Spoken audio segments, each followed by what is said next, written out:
बड़े निर्भयता से बात करते हैं। आज 11 जून और तीसरे सत्र में यानी 3 बजे से 4:30 बजे तक गुरुजी ने जो सत्र लिया तो बड़े निर्भयता से कहा कि आज जो हमारी सॉइल टेस्टिंग चल रही है वो सरासर गलत है, क्योंकि उन्होंने कहा कि जो सॉइल ली जाती है 6 इंच या 12 इंच तक ली जाती है, जबकि हमारे जो वृक्ष के मूल है वो 1 फुट 2 फुट 10 फुट तक जाते हैं। और हो सकता है कि ऊपर के लेयर में कुछ कमी हमें दिखाई देती हो, लेकिन उसके कई गुना लोअर लेयर में रहता है। तो इस तरह उन्होंने सॉइल टेस्टिंग के बारे में कहा। दूसरी बात, उन्होंने कैपिलरी फोर्स, ग्रेविटेशनल फोर्स, इसके बारे में बहुत अच्छी बात कही और कहा कि ज़मीन के अंदर बहुत सारा खाद है, लेकिन वो बैक्टीरिया न होने की वजह से उसे उपलब्ध नहीं होता, क्योंकि बैक्टीरिया हमने नष्ट कर दिए हैं।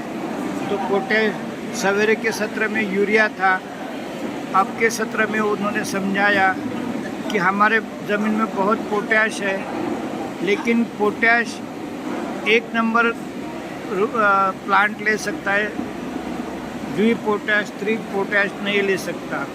उसके लिए भगवान का जो कॉन्ट्रैक्टर है बैसिलोसिलेसी, इस तरह के जो बैक्टीरिया है जो गाय के पेट में रहते हैं और वो ज़मीन में जाकर वो उपलब्ध करा सकते हैं।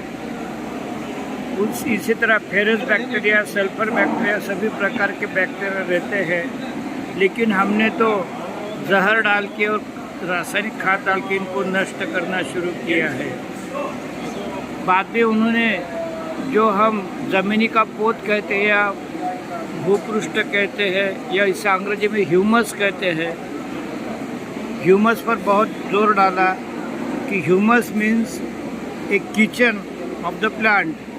जिस तरह हमारे घर में किचन में सब चीज़ें होती है और माँ आवश्यकता अनुसार बनाकर सर्व करती है, इसी तरह ह्यूमस के अंदर सभी उपलब्धियाँ होती है। प्लांट को जैसे जैसे ज़रूरत है वैसे वैसे वहाँ के ऑर्गेनिज्म उसको उपलब्ध कराते हैं।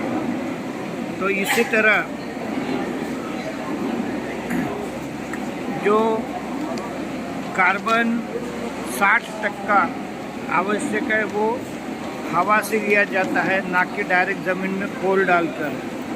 इसके बाद यहाँ पर कृषि मंत्री और यहाँ जो दिखते हैं दोनों अध्यक्ष इस मंदिर के, वो यहाँ आए थे।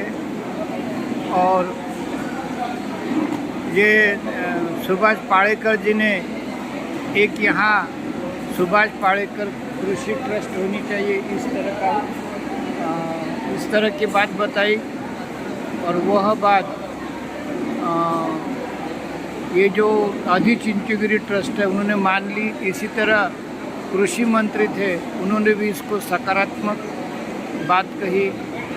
और इस तरह ये अमरावती महाराष्ट्र को होने के बावजूद इनको कर्नाटक सरकार ने पहले भी सम्मानित किया, और आज भी कर्नाटक सरकार कहो या आदि चिंचगिरी ट्रस्ट कहो या कर्नाटक के लोग कहो, उनके ज्ञान का फ़ायदा ले रहे हैं।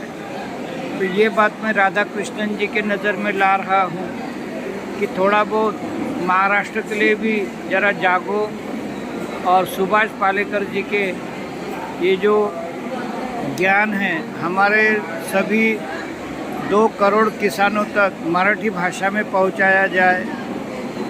कल मैंने ड्राफ्ट किया था कि मंदिरों को आगे आना चाहिए, तो यहाँ पर ये जो दोनों ट्रस्टी है जिन्होंने एक 30 मिनट भाषण दिया, तो उनका नॉलेज देखकर मैं चकित रह गया। और हमारे मंदिर के ट्रस्टी को भी भगवान ऐसी सद्बुद्धि देगी तो महाराष्ट्र परिवर्तन में और कृषि परिवर्तन में अच्छे बदलाव होंगे। इस तरह का ये दोपहर का सत्र बड़ा प्रेरणादायी रहा है। यहाँ 500 लोगों के खाने पीने की मंदिर ने बहुत अच्छी सुविधा की है। दिन में 3-4 बार चाय, बहुत सारा नाश्ता, बल्कि ओवरडोज हम खा रहे हैं। तो इसी के साथ अब रात्रि 9 बजे तक ये सत्र चलेगा।